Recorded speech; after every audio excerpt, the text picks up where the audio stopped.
Assalamualaikum warahmatullahi wabarakatuh. Sahabat Islam, era internet menawarkan kebebasan berekspresi di dunia maya, kendaki demikian harus tetap menjaga lisan untuk tidak berkomentar negatif yang menghina orang lain. Sebab hal demikian bisa menjadi penyebab seseorang mendapat azab. Lantas, apa saja bentuk komentar negatif yang dilarang dalam Islam? Apakah yang dihujat boleh membalas? Apa akibat dari orang yang suka komentar negatif? Komentar negatif disebutkan Hamas dan Lamas, era media sosial, memang menawarkan kebebasan berkomentar oleh setiap penggunanya. Maka tak heran jika perbuatan menghina dan mencemooh terjadi di dunia maya, dapat kita lihat, di mana komentar negatif seringkali memenuhi kolom komentar postingan seseorang. Dalam Islam, komentar negatif yang menghina atau menghujat orang lain sangat dilarang. Menghujat melalui media sosial dapat digolongkan dalam hujatan al-lams, yaitu bentuk hujatan melalui perkataan. Perbuatan ini sungguh tidak dibenarkan. Hal ini sebagaimana firman Allah Subhanahu wa Ta'ala di dalam Al-Quran, kecelakaanlah bagi setiap pengumpat lagi mencela. Quran Surah Al-Humazah ayat 1. Menurut Ibnu Katsir dalam tafsirnya, ayat tersebut menjelaskan bahwa ada dua macam komentar negatif yang tercela, yaitu mencela dengan perbuatan, disebut al-hams, dan mencela dengan perkataan, disebut al-lams. Ucapan yang seringkali dilakukan melalui kolom komentar di media sosial termasuk golong al-lams. Karena mesti tidak menyakiti secara fisik, tapi perkataan tersebut bisa saja menyakitkan. Allah Subhanahu wa Ta'ala dalam firman-Nya memberikan peringatan bahwa komentar negatif termasuk perbuatan tercela dan melampaui batas, sebab komentar negatif seseorang bisa saja mengandung unsur fitnah. Allah Subhanahu wa Ta'ala berfirman, yang banyak mencela, yang kian kemari menghambur fitnah. Quran Surah Al-Qalam ayat 11. Islam halalkan agar membalas hujatan.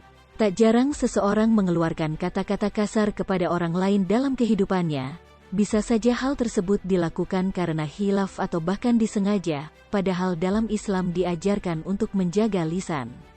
Abu Hurairah radhiyallahu bahwa Rasulullah shallallahu alaihi wasallam bersabda, barang siapa beriman kepada Allah dan hari akhir, maka berkatalah yang baik dan jika tidak maka diamlah. Hadis riwayat Bukhari dan Muslim. Penghujat dengan menuliskannya di status media sosial seperti Facebook, WhatsApp, atau Instagram juga termasuk tindakan yang tidak diperbolehkan.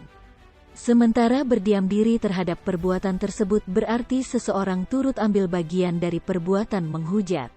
Kecuali kalau tidak mampu mencegahnya, atau meninggalkan tempat orang yang suka menghujat, jika terpaksa berdiam diri haruslah hujatan tersebut dibenci dalam batin. Tidak boleh rida atas hujatan yang dilontarkan seseorang.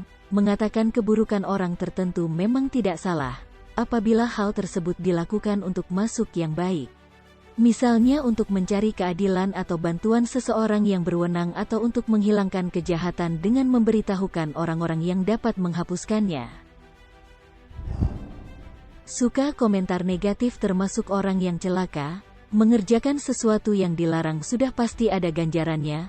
Termasuk juga perbuatan yang suka menghujat melalui komentar negatif, baik secara langsung maupun melalui media sosial. Setidaknya ada 10 siksaan yang Allah Subhanahu wa Ta'ala janjikan untuk golongan yang suka berkomentar negatif. Abu Hurairah radhiyallahu anhu berkata, bahwa Nabi Shallallahu alaihi wasallam telah bersabda, barang siapa selama hidupnya mengumpat 1 kali, maka Allah menyiksanya dengan 10 macam siksaan. Yaitu, ia jauh dari rahmat Allah, para malaikat tidak mau mendekat, saat sakaratul maut yang menyakitkan, dekat dengan neraka, semakin jauh dari surga, dahsyatnya siksa kubur, amal baik dihapus, ruh Nabi Muhammad sakit karena dia, Allah murka dan ia akan jadi orang pailit ketika ditimbang amal di hari kiamat. Alasan lain Islam melarang umatnya saling meremehkan, menghujat, dan menghindar sesama. Yakni belum tentu yang meremehkan lebih baik dari apa yang diremehkan. Boleh jadi mereka yang diolok-olok lebih baik di sisi Allah Subhanahu wa Ta'ala dari mereka yang mengolok-olok. Hal ini sebagai badak firman Allah Subhanahu wa Ta'ala, hai orang-orang yang beriman, Janganlah sekumpulan orang laki-laki merendahkan kumpulan yang lain. Boleh jadi yang ditawarkan itu lebih baik dari mereka. Dan jangan pula sekumpulan perempuan merendahkan kumpulan lainnya. Boleh jadi yang direndahkan itu lebih baik.